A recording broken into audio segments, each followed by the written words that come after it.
Pipi Sara, para masabi ko sa iyo, ang 20 pesos na bigas para sa amin ay grasya. Palibhasa, milyonaryo ka, para sa iyo, ang 20 pesos na bigas ay pagkain baboy. Ganyan kang kababoy sa grasya ng Panginoon. Akala mo, bigas, sasabihin mo pagkain baboy. Para sa tao ang bigas. Tsaka bakit dudang-duda ka? Ha? Pipi Sara, para masabi ko sa iyo, ang 20 pesos na bigas para sa amin ay grasya. Palibhasa, milyonaryo ka, para sa iyo, ang 20 pesos na bigas ay pagkain baboy. Ganyan kang kababoy sa grasya ng Panginoon. Akala mo, bigas, sasabihin mo pagkain baboy. Para sa tao ang bigas. Si Sir ay isa lamang po sa maraming Pilipino na nagpahayag po ng kanilang pagkadismaya sa mga naging pahayag at reaksyon ni VP Sara patungkol po dun sa proyekto ni PBBM na 20 pesos per kilo na bigas na sinisimulan na po. Ano po? So, yan po. Ako po, kaisa ni Kuya at ng maraming Pilipino na nadismaya po, na-disappoint sa mga naging pahayag ni VP Sara patungkol po dyan sa inilunsad ng ating gobyerno ni PBBM na 20 pesos per kilo na bigas. Alam nyo, hindi lamang po si VP Sara ang ganyan na napaka-negatibo patungkol po sa proyektong yan. Pati po mga supporters nila, mga DDS. Ang problema, nung panahon na hindi pa po yan nilulunsad ng gobyerno ni PBBM, puro sila reklamo.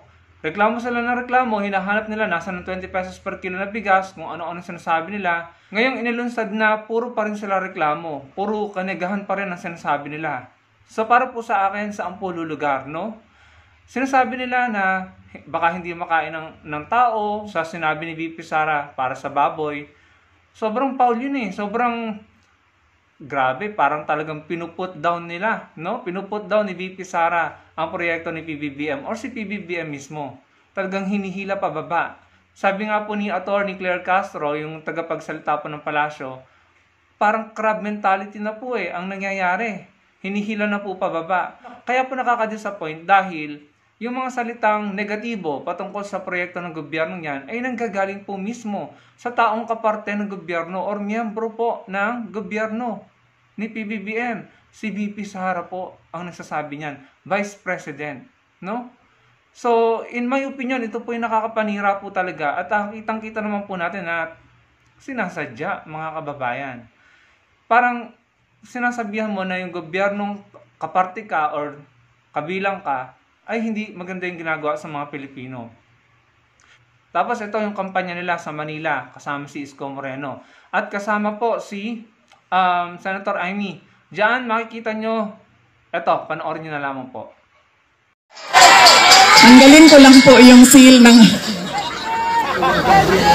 aking opisina. Oo, palitan natin ng seal ng Office of the President.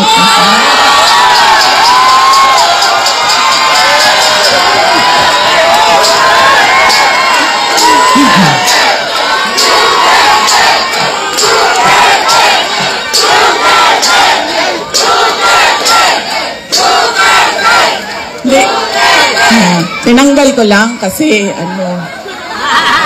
iba kasi yung opisina, iba din yung pangangampanya. Pero kung sa Pangulo lang, pumili na lang kayo. Si Isko Moreno, si Sara Duterte, wala kaming problema.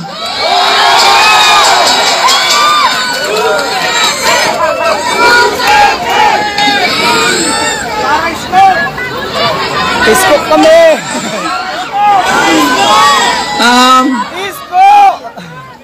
Ayun, napanood nyo.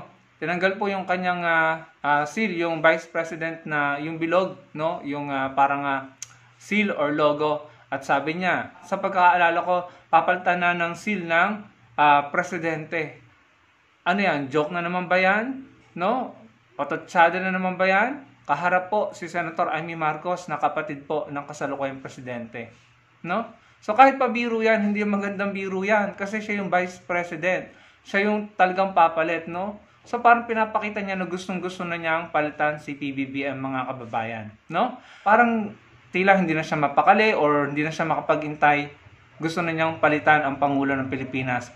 Sa harap pa mismo, no? Yung mga sinasabi niya, kung joke man yan or seryoso, yan po ay dinideliver niya sa harap mismo ng kapatid ng Pangulo. So sabi ko parang pambihira naman.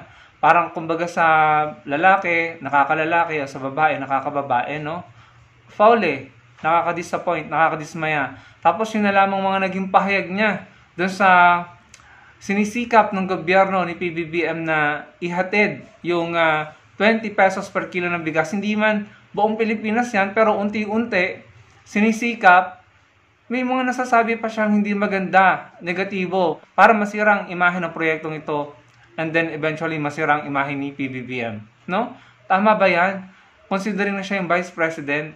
At saka nakakahiya naman sa mga farmers, no? Sa mga magsasaka natin, para sabihin na yung mga ani nila, porkit murang bentahan na, sasabihin para lamang saan? Sa baboy? Na hindi pwedeng kainin ng tao? Hindi po ba foul yun? Para sa mga magsasaka na maririnig yan, talagang masasaktan po sila, no? Kung yan ay maririnig nila.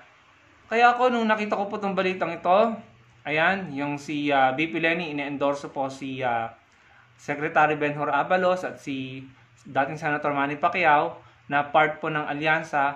Ako po ay natuwa diyan, no? Kasi hindi pa man nag-endorse si BP Leni kay Secretary Abalos, sinasabi ko na sa inyo, iboboto ko po si Secretary Abalos. Wala naman ako nakitang ginawa niyang mali or kasalanan sa mga Pilipino. Isa pa, naging magaling na DILG Secretary siya. Sa panahon niya yata na aresto si Kibuloy at saka si Alice Guo, if I'm not mistaken, ano.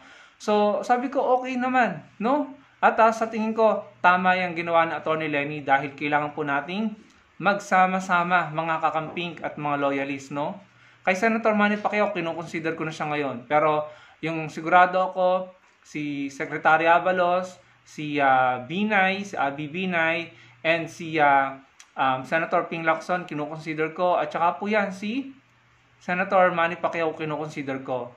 Karagdagan po kay Senator Kiko Pangilinan, kay Senator Bam Aquino, at kay Heidi Mendoza. And mga kababayan, ako naman, naiintindihan ko din ang mga loyalists na hindi lahat sa alyansa iboboto nila dahil meron po dyan talaga ng mga maka-Duterte, no? Kaya nga kailangan po natin maging tactical, no? Sa Atty. Leni nag-endorse ng alyansa candidate, no? Bukod kila Senator Kiko, Senator Bam at Heidi Mendoza. Kailangan po niyang gawin yan para masigurado na wala pong makakapasok na maka-Duterte at maka-China sa ating Senado. Dahil isa lang naman ang layunin ng mga yan eh. In my opinion, sa mga sinasabi nila at nakikita ko, protektahan ng mga Duterte at maging maka-China ang mga yan. No? Yung pinakikita ko, imagine, may nagsabi pa dyan, katang-isip lamang daw ang West Philippine Sea. No? So, paano natin sila susuportahan? Kaya, pabor ako sa ginawang pag-endorso ni BP Leni kay Senator Manny Pacquiao at kay Secretary Abalos bilang mga part ng alyansa, kasabay po ng kanyang pag-endorso kay Kiko, Bam, and Heidi. No? Kailangan po natin magsama-sama mga kakamping at saka mga loyalists para masigurado na hindi po makakapasok ang mga maka-China at ang mga pangsariling interes lamang ang inuuna. No? Dahil hindi lamang po yung pagiging maka-China nila ang ayaw natin, kundi yung pagiging protector nila sa mga gumagawa ng mali. No? Yung mga kinasuhan na kanilang mga leader, gusto lamang nilang protektahan at ayaw lang nilang ma-impeach, no? At higit sa lahat, ayaw natin na balang araw na yung mga mananalo dyan sa Senado ay babaliktad at bigla namang si PBBM ang ipa-impeach or babalikan, pagdating ng panahon na malapit nang bumaba si Pangulong Bongbong Marcos Jr. sa kanyang pagka-presidente. So, mga kababayan, nakita naman natin na ginagawa ng Pangulo at ng gobyerno ang the best na magagawa niya kahit papano unti-unti na ma-implement yung 20 pesos per kilo na bigas na yan. Pero marami pa rin talaga silang nasasabi si BP Sara at ang mga DDS, no? Nung wala pa yan, ang dami nilang sinasabing negatibo. Nung andyan na, ginagawa na ng paraan, pinatutupad na, marami pa, parang mas dumami pa yung sinabi nilang negatibo, no? So, saan kalulugar? Kaya kailangan po nating magsama-sama, magkampihan na mga loyalists at mga kakamping. Siguraduhin natin mga pro-Philippines, no? At pro-Filipino ang mananalo sa 2025 midterm election. Maraming pong salamat.